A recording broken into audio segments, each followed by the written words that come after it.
राधा वल्लभ श्री हरिवंश श्री वृंदावन श्री बनचंद्र राधा वल्लभ गुरु हरिवंश श्री वृंदावन श्री बनचंद्र राधा वल्लभ श्री हरिवंश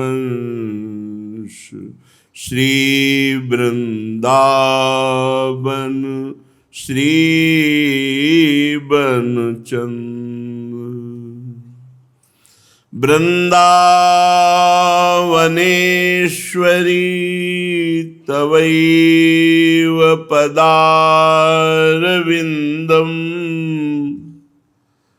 प्रेमामृतैकमकरन्दरसौघपूर्णम् हृद्यर्पितं मधुपते स्मरतापमुग्रं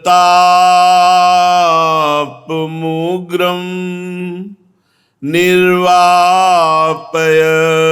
परम शीतलमाश्रयामि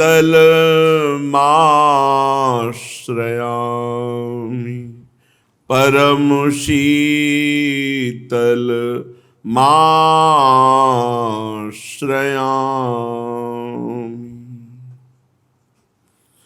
परम सच्चिदानंद घन प्रेमानंद स्वरूप नवनिभृत निकुंज महामहिम परम पावन श्री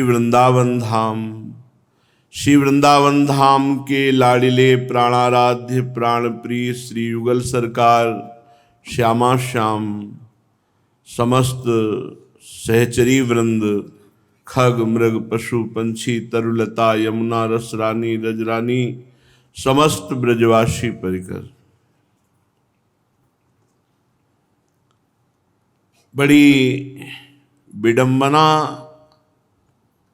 बहुत दूर तक उपासक के हृदय में ये बनी रहती है कि भोगों में सुख है या प्रभु में। ये प्रश्नवाचक चिन्ह मन खड़ा करता रहता है। जब वो दृढ़ता पूर्वक भजन में चलता है तो भोग आकर्षण करते हैं, जब भोगों में गिरता है तो फिर जलन होती है, भजन की तरफ बढ़ना चाहता है, ऐसे जन्म के जन्म निकल जाते हैं। यदि वो दृढ़ता धारण कर ले कि सुख है कि नहीं है मुझे इससे मतलब नहीं, पर वो मेरा मार्ग नहीं है, मुझे नहीं भोगना, तो निकल जाए। पर ये दृढ़ता नहीं रहती। बड़े बड़ों के हृदय में ये फिसलन के लिए जगह बचा के रखी जाती है।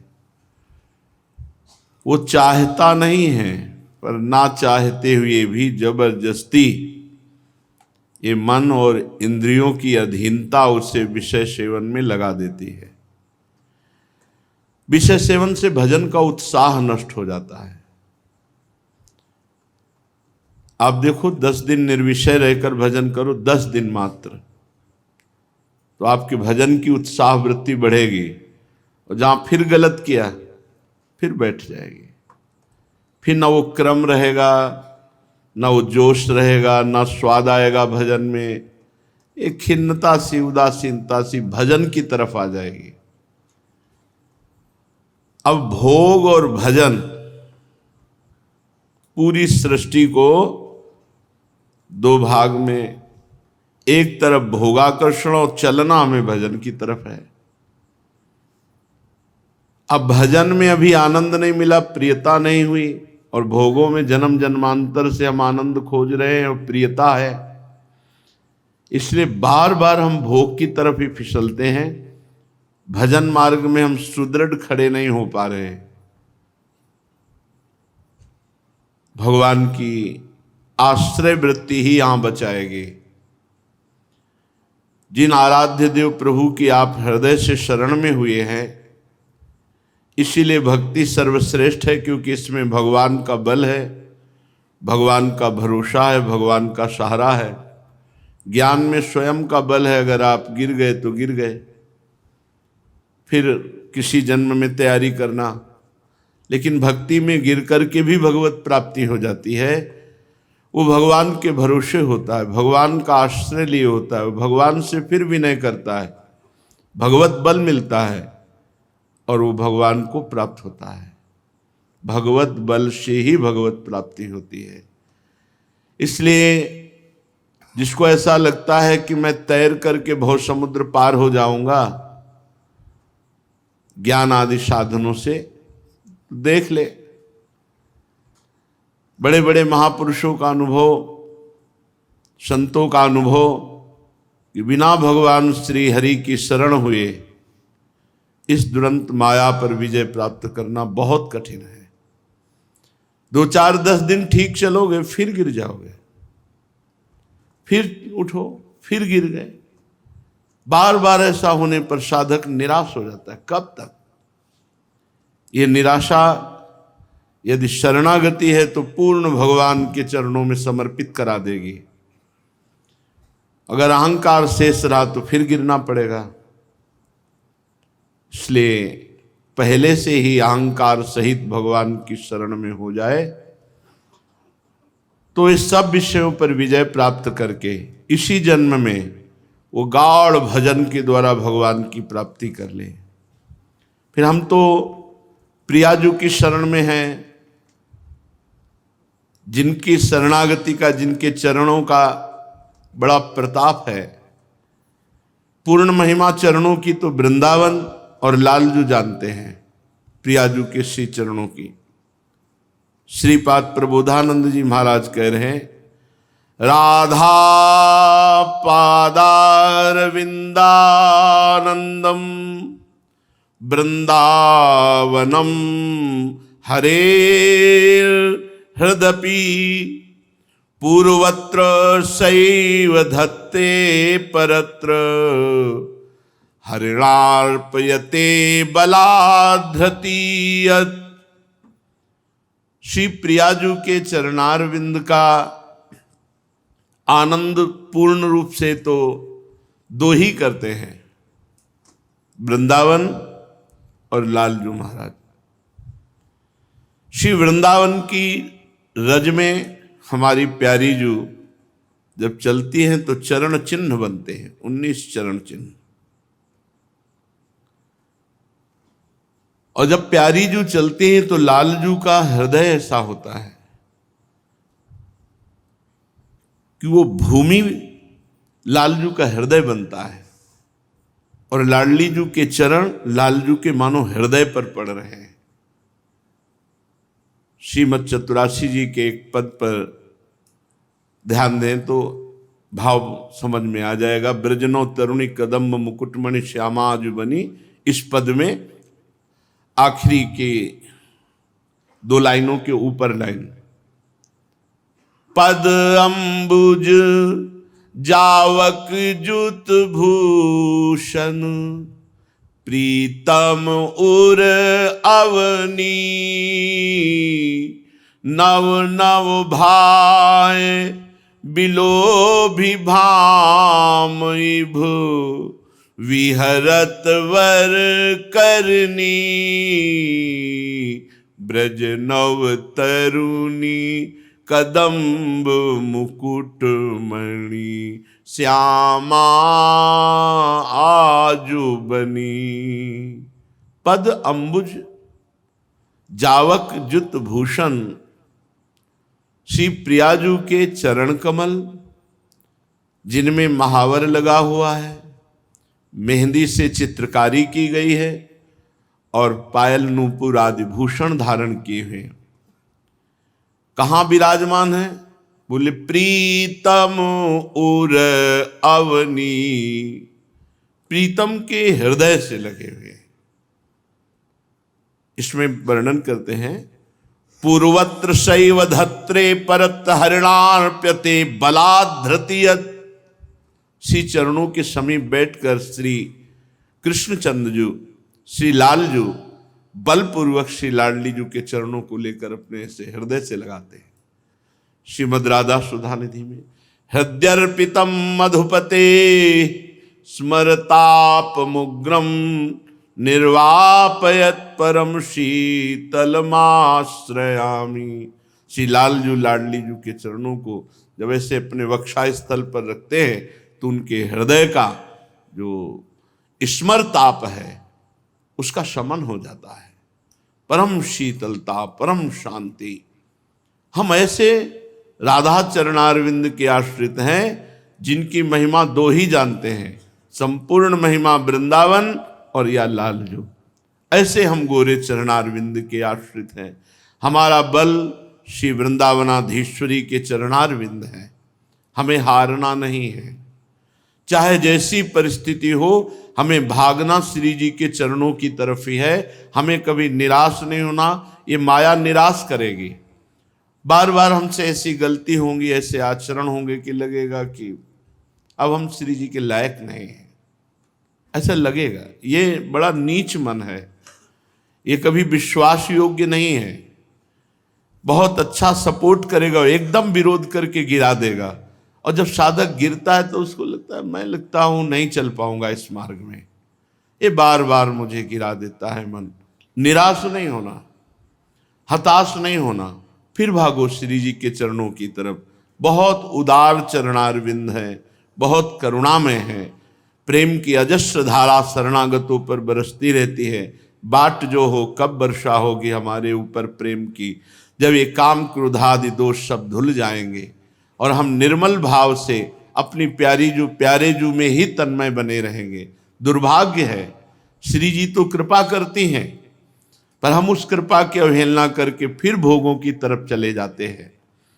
मीना जालेन दासई सरसि मृग गणा वागुरा विश्वरणे हिंस्रई संसार चक्रे हरि विमुख नरा माया मोह पासई कारागारे सुगाढ़ोद्धत नृपति भटैस्तस्करा श्रृंखलाभिर वृंदारण्ये वयं चाद्भुत रसबलितैस्तद्गुणाघै निर्बद्धा। जैसे सरोवर में जाल डाल करके खेलती हुई आनंदमयी मछलियों को पकड़ लेता है पकड़ने वाला, जैसे क्रूर व्याध बीणा की ध्वनि में मुग्ध करके हिरणों को पास बुलाता है और बाणों से बेध देता है, ऐसे ही ये काल भोगों की फांसी डालकर, जाल डालकर, हमें फंसाकर पूरा जीवन नष्ट कर देता है। ऐसे ही नाना प्रकार की मधुरता सुनाकर इस लोक में ये सुख, परलोक में अप्सराएं मिलेंगी, ये हमको काल अपने अधीन किए हुए है। नाना प्रकार की भोग सामग्री भोगने की इच्छा रूपी जाल में हम फंस करके आनंद समुद्र प्रभु से बिलग हो गए। नाना प्रकार के भोगों की महिमा सुन करके हम ऐसे बिंध गए जैसे व्याध बीणा सुनाकर मृग को बाणों से बेंध देता है। अब ऐसा लगता है कि हम प्रभु के मार्ग में ही नहीं चल सकते, हमें तो भोगों ने परास्त कर दिया और भोगों के बिना अब हम जी नहीं सकते। ये बहुत बड़ी दुर्गति है, इसी का नाम दुर्गति है। श्रीपाद कह रहे हैं ऐसे माया चक्र में वही फंसता है जो हरि शरणागत नहीं है। जो वृत्ति हरि से विमुख है वही फंसा देगी। अगर हरि के सन्मुख हर वृत्तियां अर्पित की जाए, हर आचरण अर्पित किए जाए, तो फिर माया की ताकत नहीं कि हमें फंसा सके। इसीलिए कहते हैं निरंतर नाम जपने का अभ्यास करो, राधा राधा राधा राधा। जो प्रियालाल से विमुख है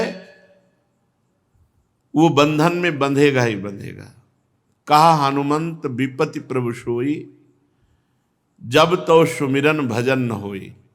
जिस समय सुमिरन भजन नहीं होता तो वो वृत्ति माया में फंसा ही देती, खेल खेल में फंसा देती है, ना चाहते हुए भी फंसा देती है। बहुत दूर रहने की बात है। हम प्रभु से दूर रहते हैं, भोगों के नजदीक रहते हैं, जबकि हमें प्रभु के नजदीक रहना है, भोगों से दूर रहना है। जैसे असावधान राजा को उसके अनुचर, उसी के अनुचरगण बांध लेते हैं और उसे परास्त करके स्वयं अधिपति बन जाते हैं, उसी प्रकार मन और इंद्रियां ये भोगों की लालसा दिखा करके निर्बल हुए आत्मज्ञान रहित जीव को ये बांध लेते हैं और अधिपति बन जाते हैं। अब जो चाहे वो करावे। मन बुद्धि इंद्रियां ये ऐसे जीवात्मा को जो आत्मज्ञान रहित है उसको अधीन कर लेते हैं, जैसे मंत्री और सेनापति मिल जाए और राजा को बंदी बना ले और स्वयं राजा बन बैठे। हुसैन शाह ने अपने राजा सुबुद्धि राय के साथ ऐसा ही किया था। वैसे तो राजा यदि प्रवीण हो तो ये नहीं बांध सकते। प्रवीण आत्मज्ञान, भगवत शरणागति, पर ये भगवत शरणागति और आत्मज्ञान से रहित जीवात्मा मन और इंद्रियों के अधीन होकर परास्त हो गया। पूरे हाथ उठा दिए कि अब मैं भोगों के बिना नहीं जी सकता। बहुत बड़ी कमी, बहुत बड़ी हानि। हे वृंदावन धाम, जब ये सब बांधने में समर्थ है तो आप बांधने में समर्थ नहीं हो क्या? आप प्रियालाल के प्रेम रस रूपी जंजीरों से हमें बांध लो। ये छोटे छोटे भोग, ये छोटे छोटे छल कपट, ये जब बांध लेते हैं और हमारे जन्म के जन्म बर्बाद कर देते हैं, तो हे वृंदावन धाम अद्भुत रस से आप हमें क्यों नहीं बांध लेते? आप अद्भुत प्रियालाल के रूप से क्यों नहीं बांध देते? आप अद्भुत प्रियालाल की सेवा सुख से क्यों नहीं बांध देते? कृपा करो, आप भी अपने प्रेम जाल को फैलाओ और संसार समुद्र में खेलते हुए हमारे मन और इंद्रियों को अपने अधीन कर लो। भवबंधमति सुतुच्छम छेतुम वृंदावने हमायातः, हरि हरि तत्र ममा भूद्वंधो प्याचाल्य ईशेन। वृंदावन आपके लिए तो ये संसार बंधन तुच्छ बंधन है, इसे काटने में कोई देर लगेगी क्या? और यही महिमा सुनकर मैं आपकी शरण में आया हूं। हे वृंदावन धाम, हे हरि, मैंने सुना है कि वृंदावन ने ईश्वर को अधीन कर लिया है। वृंदावन में प्रिया प्रीतम आसक्त हैं वृंदावन से। वृंदावन परित्यज्य पादमेकम न गच्छति, एक कदम भी प्रिया प्रीतम वृंदावन से बाहर नहीं जा सकते। जहां किसी प्रेमी उपासक को दर्शन देना होता है तो पहले वृंदावन प्रकाशित होता है, फिर प्रिया प्रीतम। तो हे वृंदावन धाम, हरि, मैंने ऐसा सुना है कि आपने ईश्वरों को अधीन कर रखा है, प्रिया प्रीतम को। आपने प्रिया प्रीतम को अधीन कर रखा है, तो क्या मुझ जैसे नीच के मन और इंद्रियों को अधीन नहीं कर सकते? आपकी अपार सामर्थ्य है। जब आपने प्रिया प्रीतम के मन बुद्धि को अधीन कर लिया, वृंदावन परित्यज्य पादमेकम न गच्छति, तो मुझ जैसे नीच के मन और इंद्रियों को अधीन नहीं कर सकते। अर्थात हरि, मैं बहुत दैन्य हूं, मैं बहुत नीच हूं, मैं बहुत अधम हूं, मेरी मन और इंद्रियां भोगों की तरफ जा रहे हैं, आप अपने में आसक्त कर लो। हे वृंदावन धाम, कामी मिलित युवतीर मदिराम पीत्वेव पान संयुतः अधनिवाप्त महाधन आशम वृंदावनम समेत्याहम। जैसे कामी पुरुष को कामिनी मिल जाए तो हर्षित हो जाता है, जैसे नशेबाज को मदिरा मिल जाए तो वो उल्लसित हो जाता है। जैसे किसी दरिद्र को मणि मिल जाए तो आनंद से नाच पड़ता है, ऐसे ही मैं वृंदावन को पाकर परम सुखी हो गया हूं। श्रीपाद कह रहे हैं, ऐसे ही मैं वृंदावन को पाकर परम सुखी हो गया हूं, परम मतवाला हो गया हूं, परम तृप्त हो गया हूं। वृंदावन को पाकर, अभी वृंदावन आए हैं, अभी पाए नहीं हैं। जब वृंदावन पा जाएंगे, धाम की प्राप्ति का मतलब है स्वरूप बोध, अपने सहचरी स्वरूप से प्रिया प्रीतम के समीप रहना। ये वृंदावन पा गए आप, बोले उनको वृंदावन की प्राप्ति हुई है, अर्थात प्रिया प्रीतम के समीप पहुंच जाना। शरीर रहते हुए भी शरीर राग का त्याग और अपने सहचरी स्वरूप से सेवा भाव में आराध्य देव के समीप पहुंच जाना, ये वृंदावन की प्राप्ति है। बोले मैं वृंदावन को प्राप्त हो चुका हूं, श्रीपाद कह रहे हैं, इसलिए मैं ऐसा सुखी हूं जैसे किसी व्यसनी को मदिरा मिल जाए, कामी पुरुष को कामिनी मिल जाए, निर्धन को मणि मिल जाए, ऐसे मुझे वृंदावन मिला। मैं अब तृप्त हूं, कृतकृत्य हूं, परम विश्राम को प्राप्त हूं, अब मुझे कोई चाह नहीं है। अपने लोगों के भी हृदय में ऐसी लालसा होनी चाहिए कि हम वृंदावन को कब प्राप्त करेंगे। एक उपासक, बड़े अच्छे उपासक थे, जब एकांत में मिलते तो कहते हमें वृंदावन जाना है।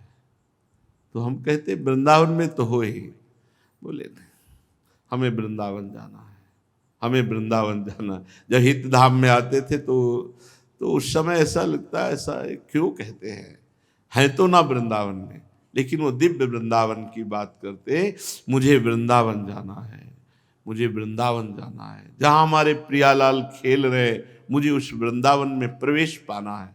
ये लगन लगे, जैसे व्यसनी को नशा की, कामी को कामिनी की, गरीब को धन की चाह होती है, ऐसे हमें दिव्य वृंदावन प्रिया प्रीतम की चाह। ये जन्मना मरना, ये मान अपमान सुख दुख भोगते हुए बहुत जन्म हो गए, अब नहीं खेलना इस खेल को। लेकिन वाणी से कहने से नहीं रुकेगा, ये हृदय से चाह हो जाए कि अब इस खेल को नहीं खेलना। चलते हैं श्रीमद् भागवत महापुराण। प्रसंग आपने श्रवण किया, भगवान नरसिंह देव का प्रादुर्भाव, हिरण्यकश्यप का उद्धार, प्रहलाद जी की पावन स्तुति, भगवान की विशेष कृपा प्रहलाद जी पर, फिर भगवान महादेव जी के द्वारा जो मायासुर ने 3 पुरों की रचना की और विश्व का संहार करने में लग गए दैत्य लोग, भगवान पिनाक पाणी ने बाण संधान किया तो अरबों असंख्यों एक बाण से बाण प्रकट होते हुए त्रिपुर में वास करने वाले समस्त दैत्यों का विनाश कर दिया। पर मायासुर ने उन सब दैत्यों को उसी पुर में एक अमृत कुंड था, उसमें डाल डालकर सबको जीवित कर दिया। फिर वो विमान पर आरूढ़ होकर के विश्व का संहार करने लगे। तो भगवान श्री हरि बने गाय और ब्रह्मा जी बने बछड़ा और चुपके से जाकर के पूरा अमृत कुंड का अमृत पी गए। फिर महादेव जी से कहा आप संधान करो। पिनाक पाणी महादेव जी ने पुनः संधान किया, बाण 3 पुरों को भस्म कर दिया। इसलिए भगवान शंकर का नाम त्रिपुरारी पड़ा। श्री देवर्षि नारद जी राजसूय यज्ञ में महाराज युधिष्ठिर को ये कथा सुना रहे हैं। गंगा जी के पावन तट पर श्री सुखदेव जी महाराज परीक्षित जी को सुना रहे हैं। युधिष्ठिर जी ने पूछा नारद जी से, भगवान अब मैं आपके श्रीमुख से वर्ण और आश्रमों के सदाचार के साथ मानव धर्म का, सनातन धर्म का महामहिम स्वरूप सुनना चाहता हूं। क्या सदाचार है, क्या वर्ण धर्म है, क्या आश्रम धर्म है, और क्या मानव धर्म है, और क्या सनातन धर्म है। क्योंकि धर्म से ही मनुष्य को ज्ञान होता है, अधर्मी को अज्ञान घेरता है, धर्मात्मा को ही ज्ञान होता है। और ज्ञानी पुरुष ही संसार के भोगों का त्याग करके भगवत मार्ग का अनुसरण करके भगवान का साक्षात्कार करता है। हे देवर्षि नारद जी, आप स्वयं प्रजापति ब्रह्मा जी के पुत्र हैं। आपकी तपस्या, योग एवं समाधि ये इतनी सर्वश्रेष्ठ है कि आपकी समानता कोई नहीं कर सकता। आप समान भाव वाले, नारायण परायण, दयालु, सदाचारी, शांत और भगवत धर्म के गुप्त से गुप्त रहस्य को जानने वाले हैं। इसलिए आप जैसा वर्णन करेंगे दूसरे की सामर्थ्य नहीं है। आप कृपा करके हमारे प्रश्न का उत्तर दीजिए। वर्ण धर्म क्या है, आश्रम धर्म क्या है, मानव धर्म क्या है और सनातन धर्म क्या है? नारद जी ने कहा, युधिष्ठिर, अजन्मा भगवान समस्त धर्मों के मूल कारण है। जितने भी धर्म हैं सबके मूल कारण परमेश्वर ही हैं, भगवान ही हैं। चाहे जिस नाम से पुकारा जाए सबके मूल कारण भगवान हैं। वही प्रभु चराचर जगत के कल्याण के लिए धर्म रूप से अवतरित हुए। जो सनातन धर्म है वो वेद स्वरूप है। जो वेद है वो भगवान है। इसलिए भगवान श्री हरि ही सनातन धर्म है। जो भगवान श्री हरि के तत्व को जानने वाला महात्मा है वो सनातन धर्म है। जो स्मृतियां हैं वो सनातन धर्म है। धर्म पूर्वक जब कर्म किया जाता है तो कभी आत्मग्लानि नहीं होती, सदैव आनंद प्राप्त होता है। और जब धर्म से विमुख आचरण किया जाता है तो आत्मग्लानि होती है। हमारे सनातन धर्म के 30 लक्षण हैं ये। देवर्षि नारद जी कह रहे हैं सनातन धर्म क्या है? वेद। वेद क्या है? भगवान का साक्षात स्वरूप श्री हरि ही वेद रूप से हैं। तो सनातन धर्म वेद, सनातन धर्म श्री हरि और सनातन धर्म साक्षात भगवान का स्वरूप है। और ये 30 लक्षण हैं सनातन धर्म के। ये जो सनातन धर्मावलंबी जन हैं ध्यान दें, हमारे सनातन धर्म के 30 लक्षण हैं ये। सबसे पहला है सत्य। ये जो झूठ बोलते हैं अपने को सनातन धर्मावलंबी कहते हैं, ये धर्म का उल्लंघन कर रहे हैं। और अब 100 में कम संख्या होगी, 1000 में कोई एक हो जो इस बात पर विचार करता हो कि मैं झूठ ना बोलूं। 1000 में 100 तो नहीं पढ़ पाएगा। 100 में 99 बोले तो नहीं चलेगा।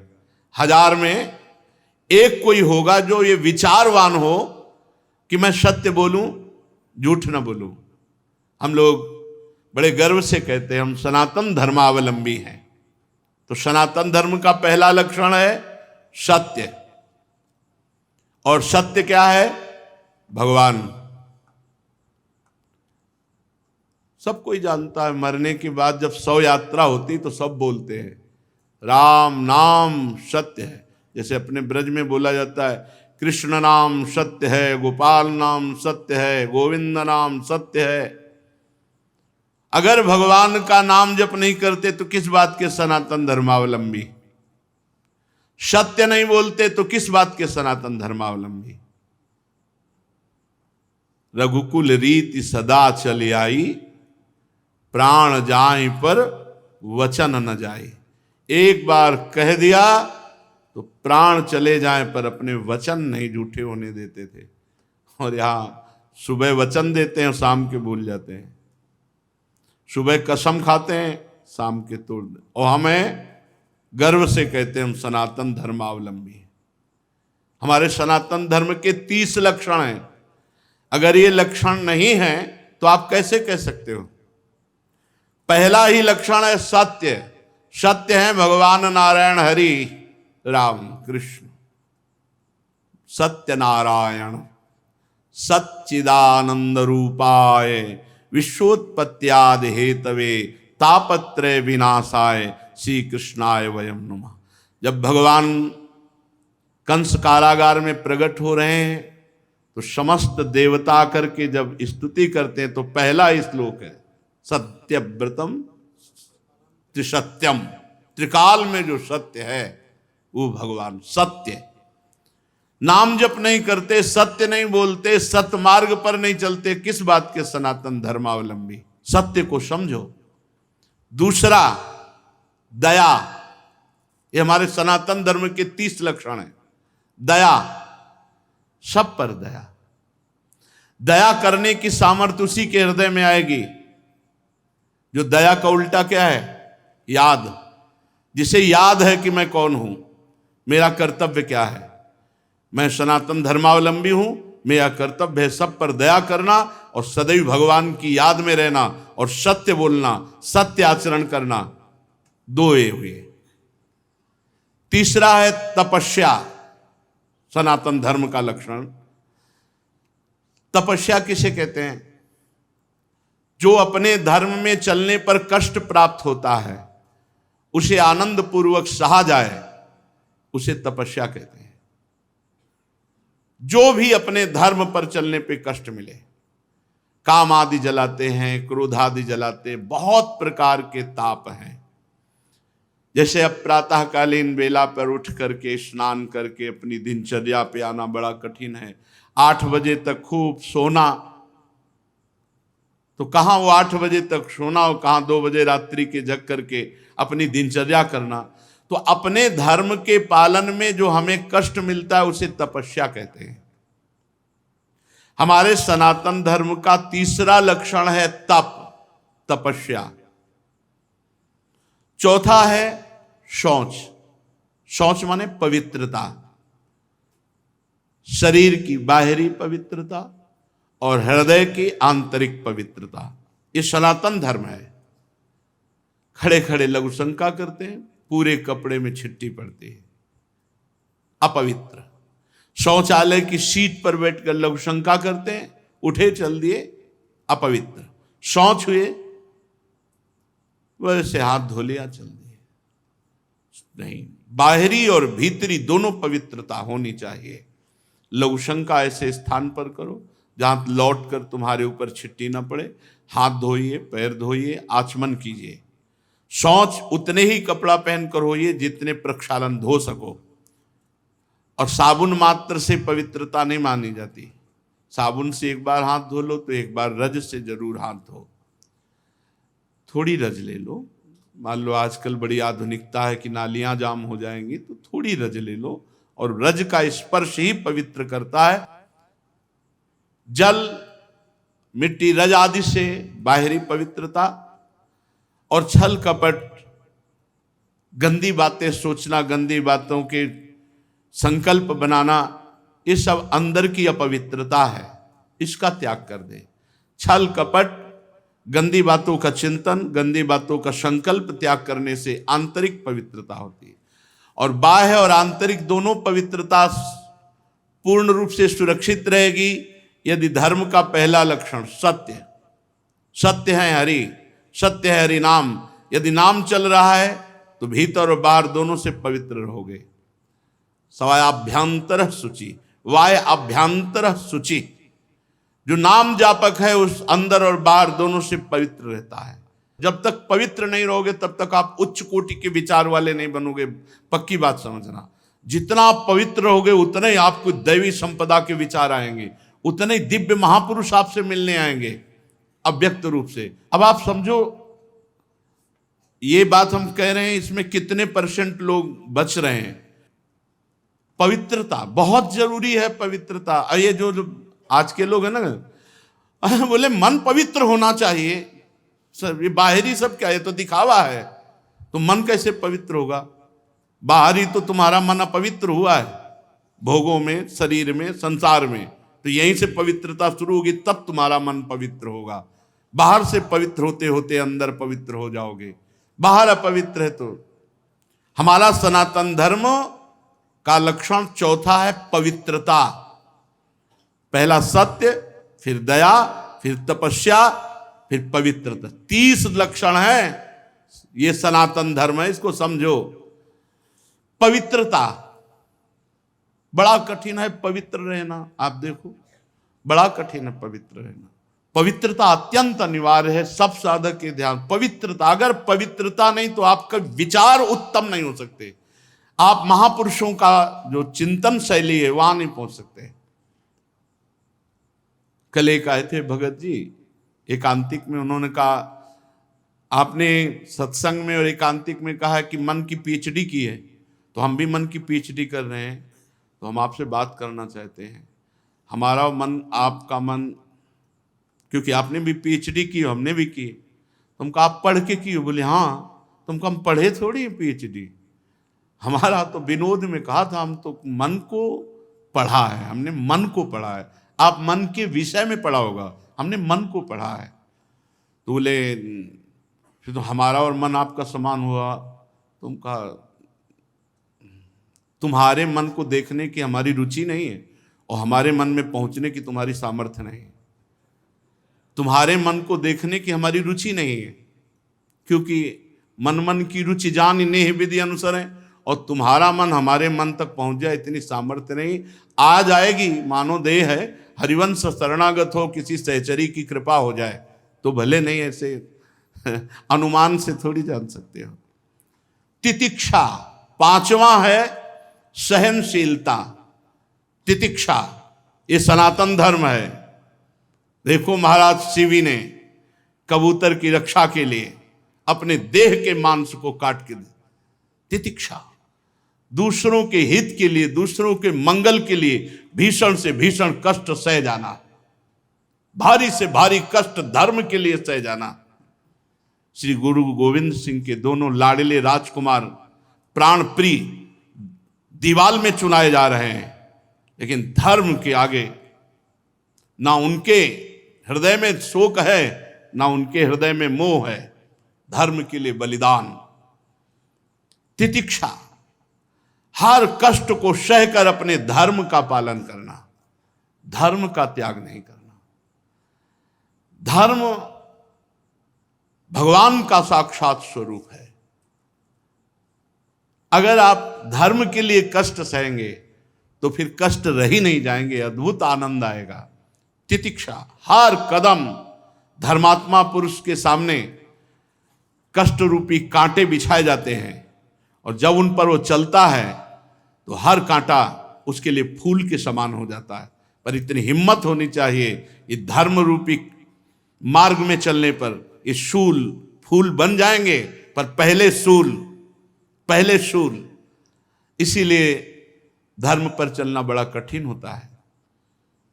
तितिक्षा, सहनशीलता, हर परिस्थिति में सहनशीलता।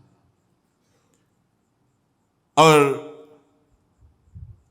उचित अनुचित का विचार, छठवां है ये विवेक।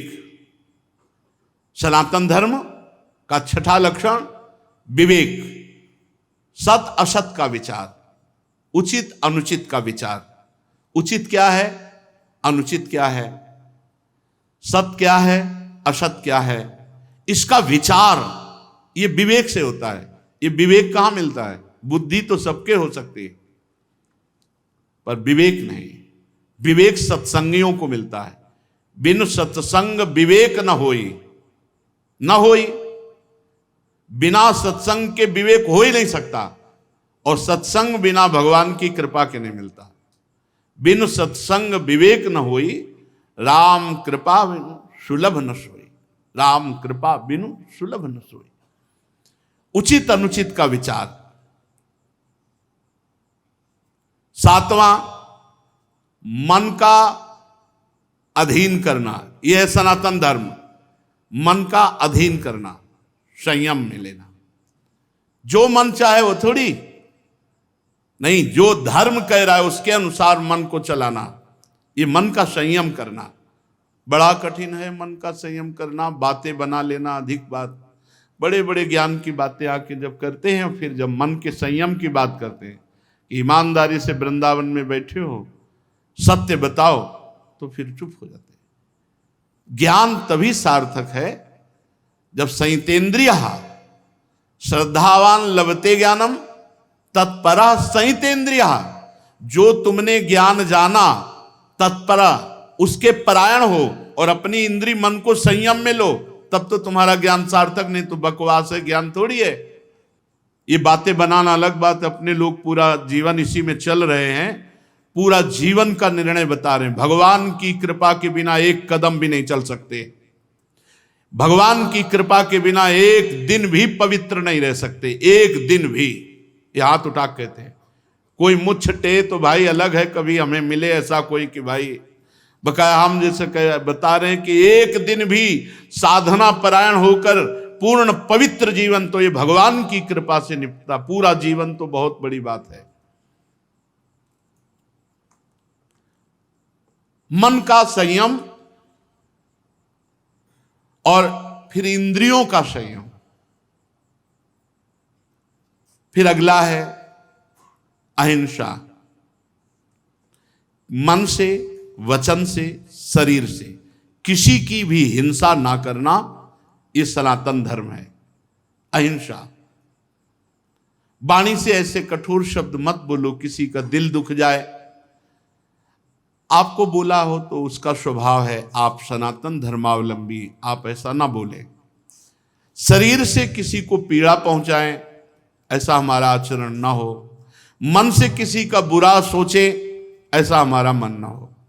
तो हमारा तन, मन, वचन तीनों हिंसा रहित हो, तभी अहिंसा, इस सनातन धर्म का लक्षण हमारे हृदय में आएगा। फिर है ब्रह्मचर्य, इस सनातन धर्म का लक्षण। सत्य, दया, तपस्या, शौच, तितिक्षा, उचित अनुचित का विचार, मन का संयम, इंद्रियों का संयम, और 9वां अहिंसा, और 10वां ब्रह्मचर्य। ये ब्रह्मचर्य सबके लिए है, बहुत घातक है भोगों का आकर्षण। ब्रह्मचर्य के बिना पूरा का पूरा जीवन खोखला हो जाता है। मन से, वचन से और शरीर से, तीनों से ब्रह्मचर्य होता है। मन का ब्रह्मचर्य, विषयों का चिंतन ना करना, यहीं से नाश प्रारंभ होता है, पतन यहीं से होता है। ध्यायतो विषयान पुंसान संगास्तेषुपजायते, संगात संजायते कामः, कामः क्रोधो भी जायते, क्रोधात् भवति सम्मोहा, सम्मोहात् स्मृति विभ्रमा, स्मृति भ्रंशात् बुद्धिनाशो, बुद्धिनाशात् प्रणश्यति। सबसे पहला पतन जो होता है वो विषयों का चिंतन होता है। ध्यायतो विषयान पुंसान, जब हम भोगों का चिंतन करते हैं तो हमें भोगों की आसक्ति प्रकट होती, फिर संग करने का मन होता है। संगास्तेषुपजायते, जब हम विषयों का चिंतन करते हैं तो विषयों का संग करने का, विषय भोगने की इच्छा प्रकट होती। जहां विषय भोगने की इच्छा प्रकट हुई, काम राज्य हृदय में छा गया। संगात संजायते कामा, और कामना जब बढ़ी तो सब मूढ़ता छा जाती है, स्मृति नष्ट हो जाती है। हम कौन हैं, हमारा क्या कर्तव्य है, हम क्या कर रहे हैं। सच्ची मानिए बहुत निकृष्ट, बहुत निकृष्ट काम। वचन से हमें कभी भोगों की बातें नहीं करनी, और शरीर से हमें कभी भोग क्रिया नहीं करनी। अधर्मयुक्त क्रिया का त्याग, धर्मयुक्त क्रिया की स्वीकृति, ये गृहस्थ धर्म और संपूर्णतया विरक्त धर्म। जो ब्रह्मचर्य रहता है उसे शरीर बल, मनोबल, बुद्धि बल, वचन बल, ये सब जागृत हो जाते हैं। वचन बल जो बोला वही लागू हो गया, जबरदस्ती आपको मानना पड़ेगा। और मनोबल जो संकल्प किया अंदर वही बाहर क्रिया प्रारंभ हो गई, वही दिखाई देने लगा। देह बल, रात दिन मेहनत करो फिर भी थकान नहीं। आप कुछ समय तक व्यवहार करके देखिए ब्रह्मचर्य का, फिर आपको खुद पता चलेगा कि कितना आनंद प्रदान करता है ब्रह्मचर्य। ब्रह्मचारी को विषय भोग जहर है ऐसा मानना चाहिए। जैसे कितनी भी सुंदर खीर हो और कोई हमारे कान में आकर विश्वसनीय कह दे कि इसमें जहर पड़ा है तो हम बिल्कुल नहीं खाएंगे। हमारे शास्त्र कह रहे हैं, महर्षि जन कह रहे हैं कि ये विषय भोग जहर है, महान विषय है, ये पूरे जीवन को नष्ट कर देता है। तो ये जब ज्ञान हो तो उसका फल है विरति। जब हमें ज्ञान हो गया तो उससे हमें वैराग्य होना चाहिए, पर नहीं, ये ज्ञान तो है कि भोगों में सुख नहीं है, भोग दुख रूप है, भोग जहर के समान है। कैसा ज्ञान है? वाचिक ज्ञान, उपदेश देने के लिए। लेकिन जब भोग सामने आते हैं तब ये ज्ञान काम नहीं करता। यदि उपासक भोगों से भयभीत हो जाए तो बच जाए, बहादुरी नहीं, भागना पड़ेगा इसमें। एक बार पूज्यपाद सिउड़िया बाबा जी ने स्वप्न देखा। स्वप्न में भी कितने सावधान हैं। भिक्षाम देहि, एक घर में आवाज लगाई, नारायण नारायण। तो एक माई निकली, सुंदर अप्सरा, हीरे जवाहरात से, रत्नों से भरी हुई थाल। आवाज एक घर में लगाई और सैकड़ों घरों से निकल आई और सब एक से एक सुंदर, और चारों तरफ से घेर लिया और मुस्कुराना, हाव भाव प्रकट करना। बाबा भागे और बहुत जोर के भागे और कई किलोमीटर तक भागते रहे। फिर पीछे मुड़ के जब देखा कि कोई नहीं दिखाई दे रहा, तब खड़े होकर सांस ली। जब सांस ले रहे थे तो आंख खुल गई। आंख खुल गई तो नारायण नारायण नारायण। अच्छा हुआ कि स्वप्न में भी भागे। भागने से ही बचोगे, यहां जीतने की चक्कर में मत पड़ना, बहुत धोखा है। ये मन बहुत धोखेबाज है। यदि कोई विषय से ऐसा भय रखे जैसे सांप, बिच्छू या सिंह, कोई सांप आके गले लगना चाहे तो आप क्या करोगे? भागोगे ना। और बाघ देख लो, सिंह देख लो, भागोगे ना। ऐसे ही विषय भोग की इच्छा वाले कोई शरीर तुम्हारे नजदीक आ रहा है और तुम्हें भय नहीं लग रहा है, इसका मतलब है मरना चाहते हो, भ्रष्ट होना चाहते हो, नष्ट होना चाहते हो। सिंह आ रहा तुम्हें भागना नहीं सुनाई दिया, सांप दौड़ रहा तुम्हारी तो भागना नहीं सुनाई दिया। ऐसे ही भोग तुम्हारी तरफ आ रहा, तुम भागे नहीं, मरना चाहते हो, मरोगे तुम। कोआ मदांधो मदना तुरुआ, भगवान शंकराचार्य जी से पूछा, को अंधों में बड़ा अंधा कौन है? बोले जिसको काम सता जाए, जो काम से युक्त हो गया, काम से व्याकुल हो गया, वो सबसे बड़ा अंधा है, वो कुछ नहीं समझ पाएगा। आप बड़े मजे से भोग को देखते हैं और भोगते हैं और फिर विचार करें ब्रह्मचर्य असंभव।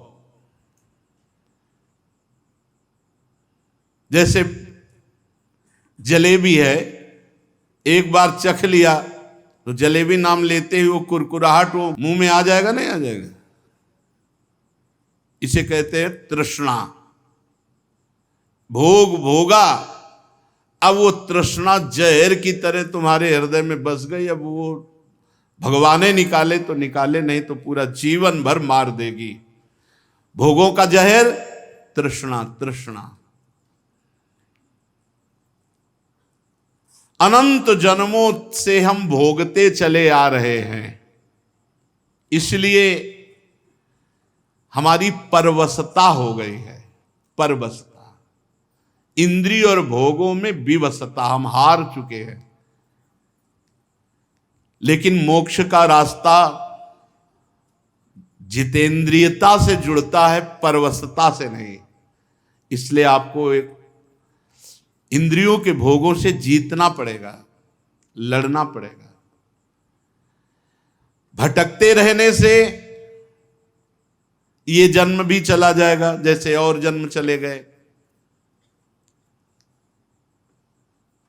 बहुत बार ये सब भोगा है, देवराज इंद्र भी बने होंगे कभी ना कभी, बहुत बार, बहुत बार सब। लेकिन भगवान के प्रेमी भक्त कभी नहीं बने जिंदगी में, पक्की बात। इस बार अवसर मिला है भगवान से प्रेम करने का। कोल्ले जी अल्ल जी के चरित्र में नहीं आता कि बचपन से बैरागी और एक राजा की उपवन वाटिका में वो शयन कर रहे थे, वहीं वो सब राजकुमार और सब वैभव सब देख करके उनके मन में ऐसी लालसा आ गई कि यार ये सुख तो बहुत बढ़िया है। तो भगवत प्राप्ति रुक गई और उनका अगला जन्म हुआ और राजकुमार से मित्रता हुई और सारे भोग उनको मिले। अगर कोई वासना लेकर इस मार्ग में, तो फिर पहले वासना पूर्ति होती है। ये मन मकड़ी के जाले की तरह वासना बुनता रहता है, छोड़ दो इसे, बस ये अपना काम करता है और हमको फंसाता है। जाल ये बुनता है और फंसाता हमको है। इसीलिए उपासक मन के जाल को बनने ही न दे। राधा राधा राधा राधा, वो कहेगा नहीं सुनो ऐसे से ऐसा, राधा राधा, वो आपको फंसा नहीं पाएगा। ये तमोगुणी राक्षसी आहार विहार करके आप सच्चिदानंद भगवान को नहीं नहीं मान जाओ। जहां प्याज लहसुन जैसे ये तमोगुण होने के कारण बहुत पवित्र वस्तु की तरह प्रकट होते हैं, कोई अपवित्र वस्तु थोड़ी। आप देखो, जहां आलू प्रकट होती है, शकरकंद प्रकट होती है, ठीक उसी खेत में वैसे ही ये प्याज लहसुन प्रकट होते हैं। ये कोई ऐसा थोड़ी कि हत्या वाला दोष या किसी तरह गलत तरह से बनाया गया पदार्थ हो। ये तो प्राकृतिक है, पर इसका गुण घोर तमोगुण है। बस तमोगुण के कारण इसका त्याग किया गया है। इसीलिए संत महात्मा जन इसका त्याग करते, तमोगुणी आहार इसको नहीं पाते। फिर जहां और राक्षसी प्रवृत्ति के आहार विहार है, तो फिर वो ये मन मकड़ी की तरह जाला बुनता और हमको फंसाता है। ये छह हमको हर समय फंसाए रखते हैं, काम क्रोध लोभ मोह मद मत्सर। यदि ब्रह्मचर्य रहना है तो हमें बहुत संभालना है तीन को। वाणी से हमको कभी भी ब्रह्मचर्यहीनता वाली बातें नहीं करनी। बहुत, ये बिल्कुल अनुभव की बात कह रहे हैं, अगर आपको जम जाए तो निकल जाओगे। किसी भी तरह से अश्लील बात, गंदी बात वाणी से नहीं निकालनी। मौन हो जाओ, मत बोलो। बहुत चीजें ऐसी होती हैं जो अनुभव करके बोली जाती है। वाणी से आप रोज किसी से कहो झूठी, ऐसे मैं आपके बिना नहीं जी सकता, मैं आपके बिना नहीं जी सकता। एक दिन आपके मन में आ जाएगा मैं आपके बिना नहीं जी सकता। एक दिन आप स्वीकृति स्वयं में कर लेंगे कि मैं आपके बिना नहीं जी सकता। वाणी से बोलते रहो, तुम देख लेना, एक दिन किसी एक से बोलते रहो मैं आपके बिना नहीं जी सकता। फिर दूसरे दिन बोलना मैं आपके, कुछ दिन में मन से आ जाएगा मैं आपके बिना नहीं जी सकता। फिर स्वयं में आ जाएगा मैं आपके बिना नहीं जी सकता। जब हम वाणी से गंदी बातें करते हैं तो तुरंत मन उसका चिंतन करता है और वो उल्लसित हो जाता है। इसलिए वाणी से पहला ब्रह्मचर्य। हमें रसना कटो जो अन्न रटो। अन्य बात, जो प्रियालाल से विमुख करने वाली बात, जो कुत्सित बात विकारें, जो विकार बढ़ाने वाली गंदी बात है, वो हमें नहीं करनी। नियम ले लो, नहीं करनी। आज से नियम ले लेते। जितने लोग कथा सुन रहे हैं, कोई इसमें पैसा लगने की बात नहीं। वाणी से हम गंदी बात, अश्लील बात, गलत बात नहीं बोलेंगे। वाणी का ब्रह्मचर्य, वाणी से गंदी बात नहीं बोलेंगे, अश्लील बात नहीं बोलेंगे, जो भगवत विमुख करने वाली बात है हम नहीं बोलेंगे। नियम ले लो, हम कोई कसम खाने की बात थोड़ी कहते, नियम ले लो। जहां ऐसी बात आवे वहां मौन हो जाओ। दूसरी बात, श्रवणेंद्री से हम कभी अश्लील बात नहीं सुनेंगे, गंदी बात नहीं सुनेंगे। बहुत प्रभाव पड़ता है, बहुत प्रभाव पड़ता है। श्रवणेंद्री से जो हम सुनते हैं उसका तत्काल मन पकड़ करके मनन करता है और वो उसी तरफ चल पड़ता है जिस तरफ की बात हम सुनते हैं। और नेत्रेंद्री से जो हम देखते हैं वो बहुत तुरंत प्रभाव पड़ता है। देखो, नेत्रेंद्री से ऐसी कोई ग्रंथ मत पढ़ो, कॉपी, ऐसी पुस्तिका जो ब्रह्मचर्यहीनता वाली है। ऐसे कोई दृश्य मोबाइल से मत देखो जो ब्रह्मचर्यहीनता वाले हैं। ऐसे कोई दृश्य बाहर मत देखो, पशु पक्षी आदि मैथुन करते हुए ऐसे कभी मत देखो। इसका बहुत बड़ा प्रभाव होता है। अगर इन तीन का संयम कर सको तो आपके ब्रह्मचर्य में बहुत लाभ मिलेगा। पहला वाणी से, दूसरा श्रवणेंद्री से, तीसरा नेत्रेंद्री से। और खास बात यह है कि जिससे हमारा ब्रह्मचर्य नष्ट होता है उससे सानिध्य न दे कभी। ऐसी कोई क्रिया, ऐसे कोई व्यक्ति का संयोग जो हमारे ब्रह्मचर्य का घात करे, बहुत बहुत सावधानी। पर ये ऐसा दलदल है कि एक बार जो फंस गया भगवान निकाल सकते हैं। जिस समय मन अपने स्वरूप में आया वो सब करवा लेगा। बहुत विचित्र है, बहुत विचित्र है, बहुत विचित्र मन का खेल। हमें ऐसा कोई रिश्ता, नाता, कोई संबंध जो हमारे ब्रह्मचर्य को नष्ट कर रहा है, दूरी बनानी चाहिए।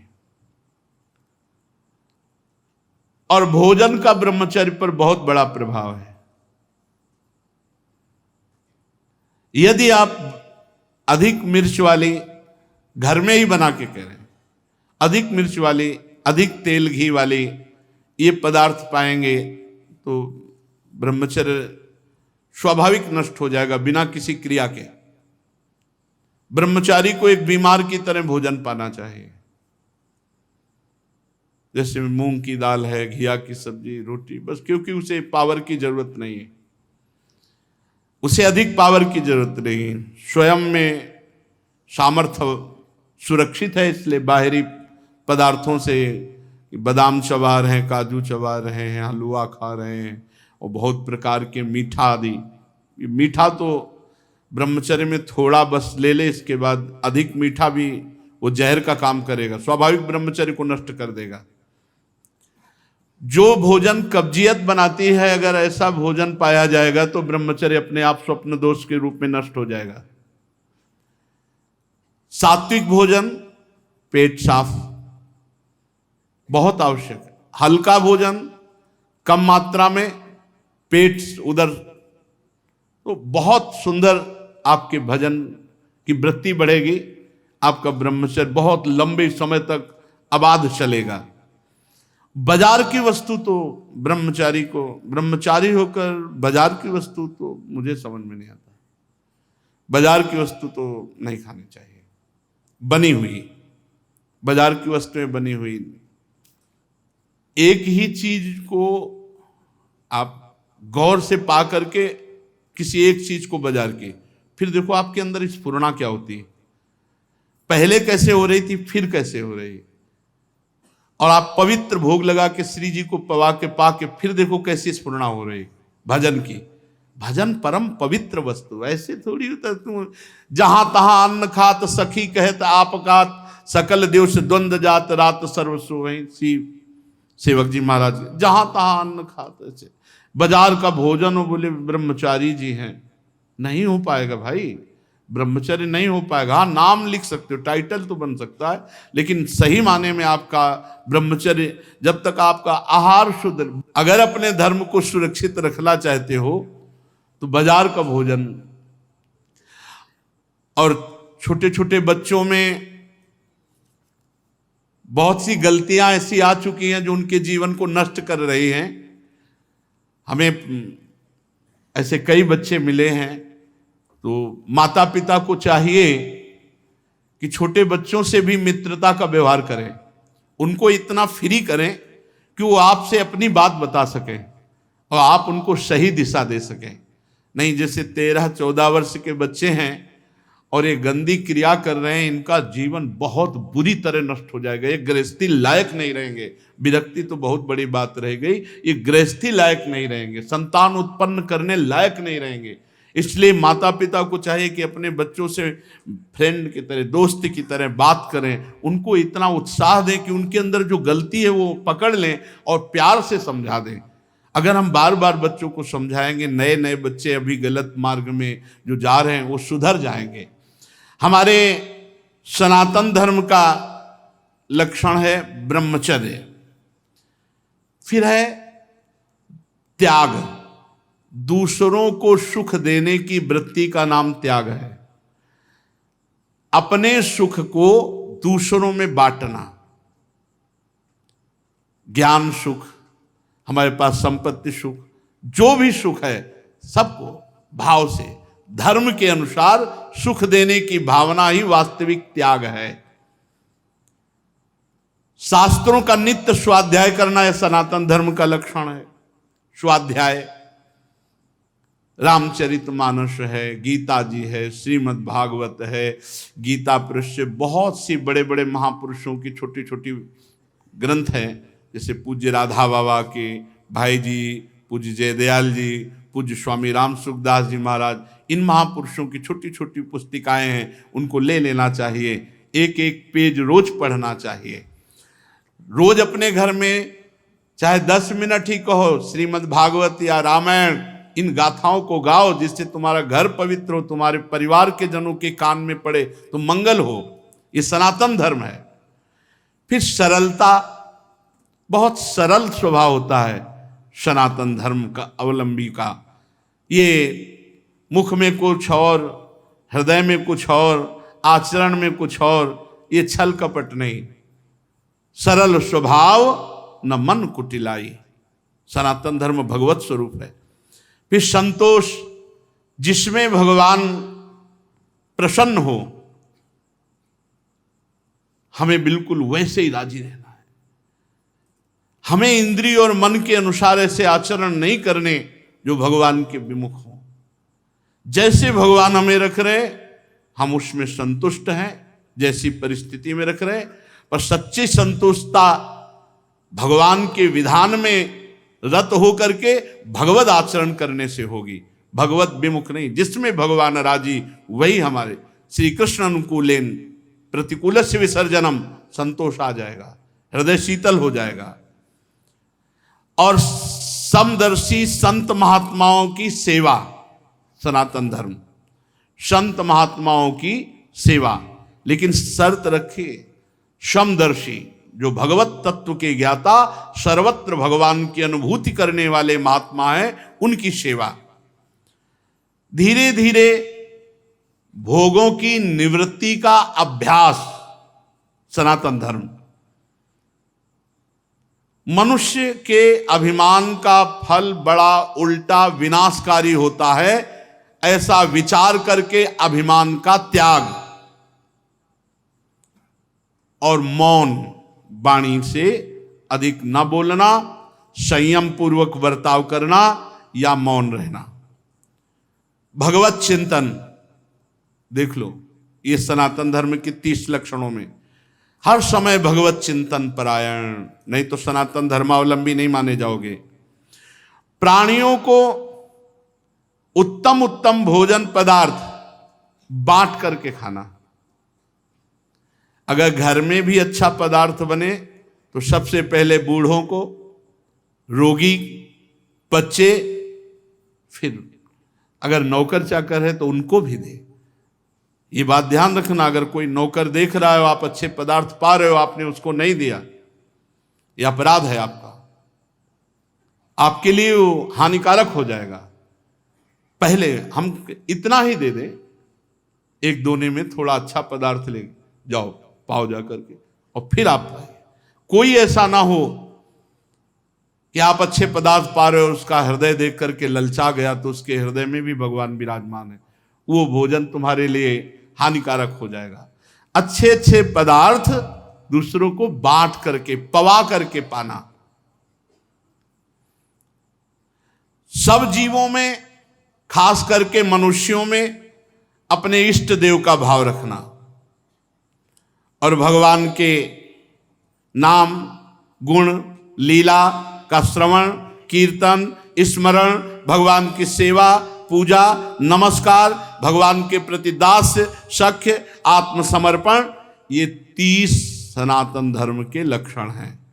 सत्य, दया, तपस्या, शौच, तितिक्षा, उचित अनुचित का विचार, मन का संयम, इंद्रियों का संयम, अहिंसा, ब्रह्मचर्य, त्याग, स्वाध्याय, सरलता, संतोष, समदर्शी महात्माओं की सेवा, धीरे धीरे सांसारिक भोगों की चेष्टा से निवृत्ति। मनुष्य के अभिमानपूर्ण प्रयत्नों का फल उल्टा ही होता है, विनाशकारी। ऐसा विचार, मौन और भगवत चिंतन, प्राणियों को अन्न आदि पदार्थों का विभाजन करके पाना, और विशेष करके संपूर्ण चराचर जगत में मनुष्यों में इष्ट देव का भाव रखना, सब जीवों में रखना, पर विशेष करके मनुष्यों में। और भगवान जो परम करुणामय है, उनके नाम, गुण, लीला आदि का श्रवण, कीर्तन, स्मरण, सेवा, पूजा, नमस्कार, दास्य, सख्य, आत्मसमर्पण, ये 30 सनातन धर्म के लक्षण हैं।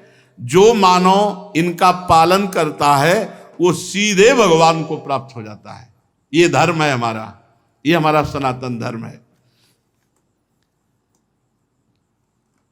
जो इन 30 लक्षणों का पालन करे तो धन्यवाद है, और कोई लक्षण न हो, एक लक्षण पकड़ लो, नाम, 29 आ जाएंगे अपने आप।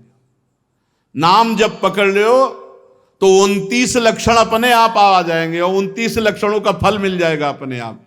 ना 30 याद रहे आपको तो एक याद कर लो, भगवान का जो नाम प्रिय हो, खूब नाम जप करो, इसी से सब सावयं पुंसाम परो धर्मो यतो भक्ति अधोक्षजे, जिससे भगवान अधोक्षज में भक्ति हो जाए वही परम धर्म है। तो नाम जप करो, नाम जप से सब धर्मों का अपने आप पूर्णता हो जाएगी। सब धर्मों की जो 30 लक्षण धर्म के हैं वो अपने आप पूर्ण हो जाएंगे। शेष चर्चा आगे। श्री राधा वल्लभ लाल की।